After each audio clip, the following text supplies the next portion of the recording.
How's it guys, this is Dayvy FP and welcome back to the Fantasy Premier League video here on my channel. Now in this video, we're talking about the blank Gameweek 29 team selection, as well as taking a look at how the squad got on in Gameweek 28. We're then going to turn our attention to the current team and how many players we have for this upcoming blank, and then we're going to turn our attention finally to the transfers that hopefully will increase this amount of players to a full starting 11. Something also covered in this video is going to be talking about the injury updates to potential players. I am recording this video on Wednesday afternoon, so if there is any more injury news either tomorrow or Friday, I would recommend you guys use those transfers as late as possible and get those final press conferences going into that Thursday and that Friday afternoon before making your final transfers, so you can get as much injury news as possible. We're giving you the latest updates on players like Bamford and Son, and then also just a quick update, I wanted to talk to you guys about the Deadline with Dayvy live stream. Please comment down below if you guys do want a Deadline with Dayvy live stream. It's just that blank Gameweek 29 doesn't have that many fixtures. It's not that interesting of a game week, to be honest. So I don't know how many talking points and questions there will be for this upcoming blank. So just comment down below if you guys do want a Deadline with Dayvy live stream. If you don't, that's perfectly fine. I can understand it. It's not that much of an exciting game week. And I might even do a poll on this YouTube video, so just check out for that. But without further ado,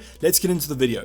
So going over a quick review of Game Week 28, we had yet another red arrow. I say yet another one, it's just kind of been two in a row. If you do recall, where that 19 green arrow streak was ended, and we've had two red arrows on the trot. So 42 points, not a lot of points there, but the average was actually quite low this week, mainly due to some premium options not performing, as well as some premium teams benching their options. I'm looking at Man City, but we'll talk about that a little bit later on. So 42 points took us to just above that 61k mark. Not really where I wanted to be this season. I was kind of hoping for some big returns from this game week, because there are 50 points between me and that top 10k. So between now and the end of the season, we've got to catch up 50 points, and the probability of that is decreasing every single game week that kind of ticks on. So I'm getting a little bit nervous about that top 10k, but I still am going to be trying to push for it. The reason I am a little bit nervous is that we obviously have used most of the chips. We've used the triple captain, we've used the bench boost. Those chips are usually the best to gain an advantage. We only have the second wildcard left. And talking about that second wildcard, I did actually get a lot of comments asking me about a specific chip strategy. For those of you guys who still have your chips, I could do an updated chip strategy video, but I already did one a couple of weeks ago, and for my own personal side, that chip strategy is staying exactly the same. So I can do a chip strategy video for those of you who have more chips still left. Otherwise, just comment them down below and I'll give you my best insight into whatever chips you have left. But just go check out that video. In that video, we also cover why I will be wildcarding in Game Week 31 and not Game Week 30. There seems to be a little bit of a controversial opinion there, but in that video, I explain it to quite a good detail, so just go check that video out. But that's enough of the chip strategy. Let's get on to Game Week 28. Starting off in goal, we have Johnston with 3 points. I was quite happy to play Johnston over Forster there. It's only 1 point, but as I mentioned, with that top 10k push, every single point counts. The rest of the defense, we had some good performance and some not so good performance. The first one's going to be Cancelo and Diaz. So Cancelo finally getting a little bit of a mini haul there with a lovely assist and clean sheet with some bonus points to boot. And then Diaz obviously just getting the clean sheet there. No more attacking returns from him. We come to kind of expect not many attacking returns from the Man City centre back. He's just kind of solid, consistent with those clean sheets. Then we go to Lucas Digne, who was one of the most disappointing players of this game week. I've kind of kept the Everton defender for games like this against Burnley, and what do? They lose against Burnley 2-1. So kind of the worst result for me as a DCL seller as well. So Lucas Digne only with 1 point, and then Sufal with 2 points. So with West Ham, I think it's a little bit more predictable that they didn't get the clean sheet against United. A little bit more expected there, but considering it was just the 1 goal there for West Ham, maybe a little bit unlucky, but as I said, I would have predicted a clean sheet loss. I simply was just playing Sufal because I didn't own any United attackers, so I wanted to kind of play the odds here and hope that maybe West Ham kept a clean sheet, and then that would see me propel up the ranks. The midfield department also doesn't have a lot to talk about, mainly due to Gundogan's benching, so maybe a little bit expected there for Gundogan, but KDB and him were both benched, which was quite surprising to me. But I think that Man City were obviously targeting that Champions League fixture, which they won quite comfortably last night. So Gundogan on the bench, which I was really actually sad about, because if you look at the result against Fulham, they actually scored quite a couple goals, and I think that Gundogan could have been one of the highest scorers in my side, considering all these 1 and 2 pointers. So Rafinha actually came on for Gundogan, returning 3 points, which makes him one of the best returners of the game week. And then we go on to Heung-min Son, who actually came off injured in that fixture against Arsenal, so maybe a little bit unlucky there. Maybe if he stayed on, could have got a return in that game, but it was quite a close North London derby as predicted. I'm just kind of hoping that Son is back, but the current consensus on Son is that he pretty much won't play in blank game week 29. This is not because he hasn't managed to recover from his injury, but if you look after blank game week 29, there's an international break, and if he plays against Aston Villa in the blank game week, I'm pretty sure that the South Korean Football Federation will say, listen, he's back from his injury, played against Aston Villa, so you can come and play these international friendlies. And I don't think that's what Spurs want to do. I think they want to keep Son in London, so I don't think he's going to play against Aston Villa, and then he'll probably return after the international break, which puts quite a span in the works when we talk about transfers, but I'll get onto that a little bit later on. We then move on to the ultimate disappointment of the game week, which is going to be Mo Salah. So on Monday evening, I had so much hope for Mo Salah because players like Harry Kane, De Bruyne was benched. We also saw Fernandes blank.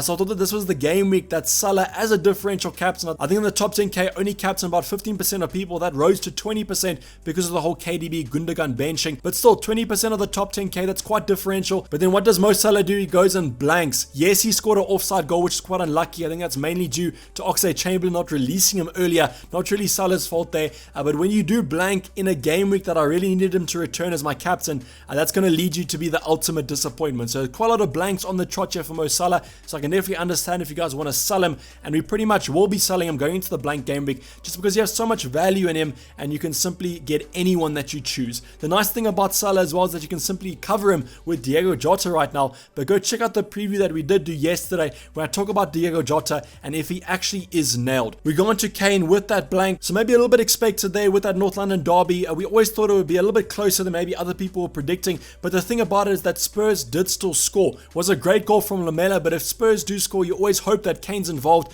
Unfortunately, this wasn't the case for this game week. We also have Watkins there with 5 points, getting an assist. Assist because it was an own goal, but the initial shot was already off target. So that kind of sums up Ollie Watkins' FPL season. Really unlucky, doesn't seem to be the best finisher, but wasn't the most unlucky player of the game week, which was probably going to be Bamford, although they were playing Chelsea, and that game was always going to be a hard one for Leeds. Also came off in the opening minutes of that game week, similar to Son. So both of these high-owned players are injured and might not even play in blank game week 29. But with Bamford, there is some hope. The Leeds manager came out today and said that he should be fit for Friday. They do play on Friday night, so that's a little bit of a reminder of the Friday night deadline for those of you guys who are sleeping on the deadline. So just make sure your team is finalized. But Bamford should be fine, and that leads me to some hope that I will be able to get a full starting 11 going into blank game week 29, because I definitely don't want to replace Bamford if he was going to be injured. On the bench, we've already spoken about Gundogan. We then move on to Dallas, which is probably the surprise of the game week. I mean, who would expect Leeds to keep a clean sheet against Chelsea, considering the form that Chelsea have been in? Definitely not me. That's why he was second on my bench. And then the only player that was worse than him was Lingard, who wasn't even playing against United because of that loan spell that he is and can't play against his parent club. So that shows you how much faith I had in Dallas to get that clean sheet. But credit if you guys did play Dallas, that could have been quite a nice differential. Now moving on to the team, and the reason why I'm talking about the team before the transfers is that I wanted to give you guys an insight into what I'm currently dealing with. So currently I have 8 players for blank game week 29, including Son and Bamford. With Son, it seems a little bit unlikely that he's going to be starting in the game on the weekend against Aston Villa. So I think you can basically predict that he's going to be out and you can minus him from your own starting 11. But I think I'll probably just be keeping Son with the hope that he maybe features in that game. Maybe he starts the game and then comes off early and Jose Mourinho comes on and says that he's suddenly injured again, so you can't go on international duty. I mean, that will be peak Jose Mourinho, but I don't think the probability of that is going to be too high. So I'm kind of thinking that I have 7 players in total. The fixtures that I do have seem to be quite good. A lot of these sides play against each other, which isn't great. Usually that doesn't lead to too many FPL points, and if you actually look at the fixtures for blank game week 29, they don't look that great, which is why I think this game week is going to be quite low scoring, and that you can even get away with owning only 8 players, because I don't think the ceiling is going to be that high. But starting off in the defense, we have Dallas and Soufal. So Dallas plays Fulham, which I definitely think could be a clean sheet for Leeds. However, their defense is usually quite hit or miss, and I think it'll be quite peak Leeds to go and draw to Chelsea, but then lose to Fulham in the following game week. So I'm hoping for Dallas, also for maybe some attacking returns here. I'm just hoping that he kind of plays out of position in that midfield and not in that left back, right back, or centre back position that he sometimes has featured for Leeds in. And then we also have Soufal against Arsenal. So due to the fact that I don't own any Arsenal attackers, I'm hoping for a clean sheet here from Soufal. And those of you guys who are bringing in Arsenal options, I reckon that that you are fancying your chances, as I think that Arsenal have been playing quite well recently. But I think that the West Ham will put in a good shift here, especially because it is a home game. So maybe Sufal could get something out of this game. Now going on to the midfield, we have already spoken about Son. We're then going to talk about Jesse Lingard, who loves a goal against Arsenal. So I do have a little bit of faith in here from an attacking return, but I'm just hoping that he can repay kind of bringing him in a couple of game weeks ago. Salah obviously doesn't have the fixture, so he's going to simply stay on there as a placeholder. We then have Rafinha against Fulham, and I think from an attacking point of view, this game should be quite interesting. The preceding game earlier on this season ended 4-3 to Leeds, so if we can get anything like that, I'm pretty sure us Leeds owners will be quite happy, especially if that means that Rafinha and Bamford could get a couple of hauls in that one. But Rafinha and Bamford, I think that this game is going to be quite favourable for them. I think this is one of the games that we should be targeting if you are even looking at a free hit for blank game week 29. The rest of the forward department is Harry Kane, who's going to be our captain. I think that his ownership is going to be crazy high this week, which is why I think he's going to be quite a safe captaincy option. I mean, Aston Villa haven't been great from a defensive point of view, so I definitely can see Kane getting a return in this one, and that's why I think he's going to be my captain. If Son was back, I think it'll make that debate quite interesting, because you have to kind of look at the game that it's going to be. If it's going to be a counter-attacking game, then you definitely favour Son, but if it's more of a conservative, normal game, then Harry Kane is probably more reliable for a return. Then finally, in that forward department, we have Ollie Watkins. Now, Ollie Watkins can't hit the back of a barn recently, so I'm hoping that he at least can get a deflected goal like he did in game week 28,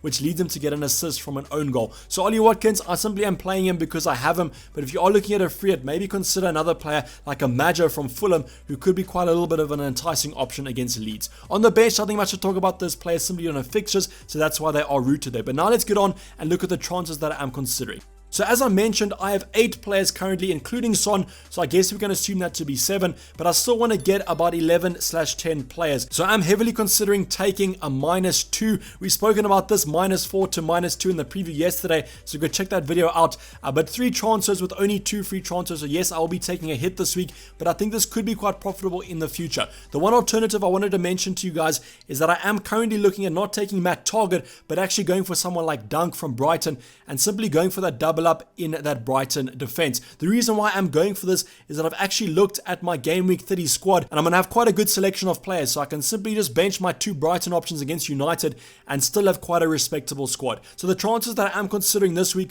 are going to be Mo Salah, Cancelo and Johnston out to Bale, Target and Sanchez. So yes, I mentioned that Target could become Dunk, but they're basically about the same price there, so you guys can go for either option. And the reason I'm looking at this is that I want to get Bale in, especially for that game week 30 fixture that Spurs have against Newcastle. So I think that game week could be quite profitable for my Spurs assets. And then also Salah. In game week 30, Salah plays Arsenal, which is going to be quite a close game in my opinion, so I'm perfectly fine with losing Salah with the form he's in, and if maybe he puts in a good shift against Arsenal, I can just simply bring him back on that game week 31 wildcard. The reason I'm going for Cancelo over a player like Diaz is, although Cancelo has that high ceiling, I think there's going to be a lot more rotation in that fullback position than the centre back position. I mean, over the past couple game weeks, I've already seen that with that Man City defensive rotations. I'm going for Cancelo here, as I think if I was going to go for a wild card, I probably would stick with Diaz rather, but I could simply just bring Cancelo back in. I'm only losing about 0.2, 0.1 on him, so not the end of the world. And then Johnson, I'm not going to be playing him much in the upcoming game week, so I can simply just take him out. And the thing about game week 30 is that I'd rather lose Johnson than Foster, because I think Foster has a better game than Sanchez in game week 30. I think that Southampton play against Burnley, whereas Sanchez plays against United, so I want to have a better rotation keeper there, whereas West Brom go to Chelsea, and I think that game is going to be quite a tough one for West Bromwich Albion. So these are the transfers that I am considering. The only kind of change that I might do is Matt Target to another Brighton option, but I will confirm those either on Twitter or in the deadline stream as we do it. As I mentioned, use those transfers as late as possible, guys, because I think that's going to give you the maximum amount of injury news that you can get, and hopefully the most insight into what players are going to be starting and what players won't. So that's basically wrap the video, guys. Hopefully you did enjoy it. Please don't forget to like it if you did, and subscribe if you're new and have not subscribed yet. I hopefully will be seeing you guys on a Deadline with Dayvy live stream tomorrow, but if you guys don't want one, that's perfectly understandable. I'll just simply update you guys on the final team selection over on my Twitter page. I'm going to be signing off. It's been Dayvy FPL, and I'm out. Cheers, bye.